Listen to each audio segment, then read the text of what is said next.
Welcome to GOP Job Channel. আজি আমি APTCL office কাম ফিল্ড এছিষ্টেণ্টৰ জেনেৰেল এপ্টিটিউডৰ কেইটামান কুৱেশ্যন ডিছকাশ্যন কৰিম। ভিডিঅ'টো ভাল পালে লাইক, কমেণ্ট, শ্বেয়াৰ আৰু ছাবস্ক্ৰাইব কৰিবলৈ নাপাহৰিব।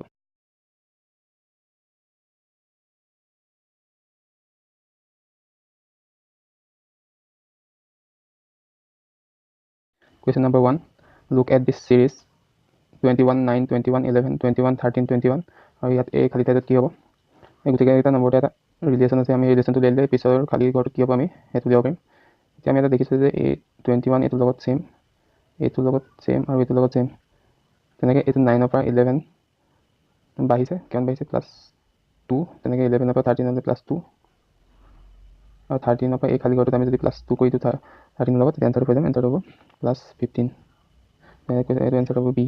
কুৱেশ্যন নম্বৰ 2ত আছে 58, 52, 46, 40, 34 আৰু এইটো খালী ঠাইত কি হ'ব আমি লিখিব লাগে। এতিয়া যদি আমি গোটেই নম্বৰকেইটালৈ চাওঁ তেতিয়া আমি গম পাইছোঁ যে গোটেইটা নম্বৰ লাহে লাহে কমি গৈ আছে। এতিয়া সেই ডিফাৰেঞ্চটো যদি উলিয়াই দিওঁ তেতিয়া আমি পিছৰ খালী ঘৰটো যাব পাৰিম। এতিয়া 58ৰ পৰা 52 হৈছে মানে -6 হৈছে। তেনেকৈ 52ৰ পৰা 46 হ'লে -6, তেনেকৈ গোটেইকেইটা -6 হৈছে। তেতিয়াহ'লে আমি 34ৰ পৰা -6 কৰি দিম। এতিয়া এনচাৰটো ওলাব 28। বিটো হ'ব ইয়াৰ এনচাৰ। কুৱেশ্যন নম্বৰ 3 আছে 3, 4, 7, 8, 11, 12। এতিয়া আমি নম্বৰকেইটা চাই গম পাইছোঁ যে গোটেইকেইটাতে কিবা এটা এড হৈছে।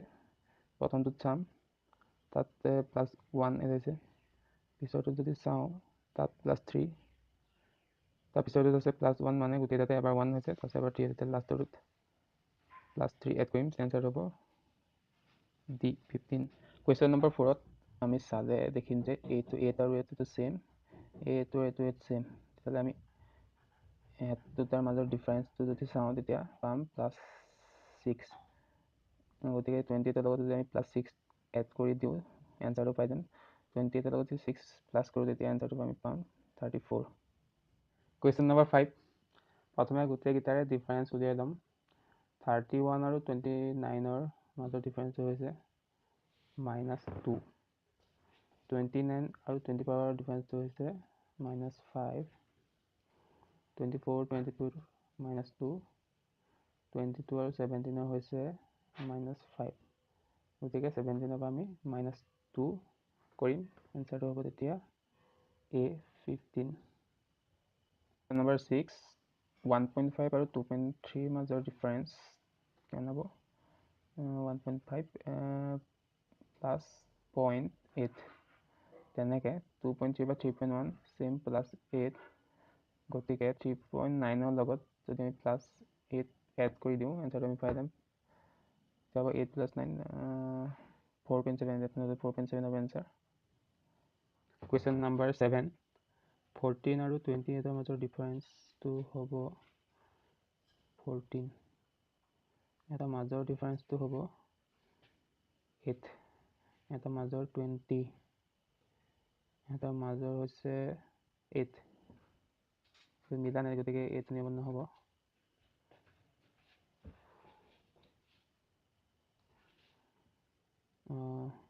-14ৰ লগত যদি আমি 2 মাল্টিপ্লাই কৰোঁ তেতিয়া 28 হ'ব। 28 আৰু 20ৰ মাজৰ যদি -8 কৰোঁ তেতিয়া 28 হ'ব। 20ৰ লগত আকৌ যদি আমি 2 ইনটু কৰোঁ তেতিয়া 40 পাম। তেনেকৈ ইয়াত -8 হৈছে, এইটোত আকৌ ইনটু 2, গতিকে ইয়াৰ পৰা যদি আমি -8 কৰি দিওঁ এনচাৰটো পাই যাম। 64ৰ পৰা 8 মাইনাছ কৰিলে হ'ব 56। এনচাৰটো হ'ব বি। Question number 8, 2, 4, 6, 8, 10। তাৰপিছত কি হ'ব? এইটোতো একদম চিম্পল কুৱেশ্যন। আপোনালোকে মোক এনচাৰটো কমেণ্ট ছেকশ্যনত কমেণ্ট কৰিব। কুৱেশ্যন নম্বৰ 9, এই দুটাৰ মাজৰ ডিফাৰেঞ্চ হৈছে +1। এই দুটাৰ মাজৰ ডিফাৰেঞ্চ হৈছে +2 আৰু এই দুটাৰ মাজৰ ডিফাৰেঞ্চ হৈছে +3।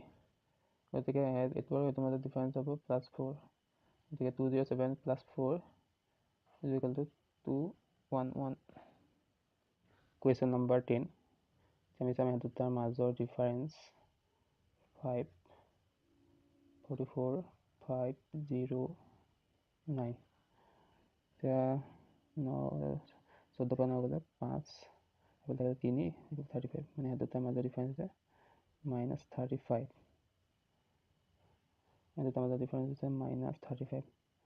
এই দুটাৰ মাজৰ ডিফাৰেঞ্চ এবাৰ চাই লওঁ, 509 আৰু 474। 9 পৰা 4 গ'লে 5, 5 পৰা 1 গ'লে 10 হ'ল, তাৰমানে 35। ইয়াৰো ডিফাৰেঞ্চ হৈছে 35, গতিকে এই দুটাৰ মাজৰ ডিফাৰেঞ্চ মানে 35, গতিকে 439ৰ পৰা আমি 35 যদি মাইনাছ কৰি এনচাৰটো পাই যাম। 9 পৰা 5 গ'লে 4, এইটো 3 0, 404, এনচাৰটো হ'ব A404।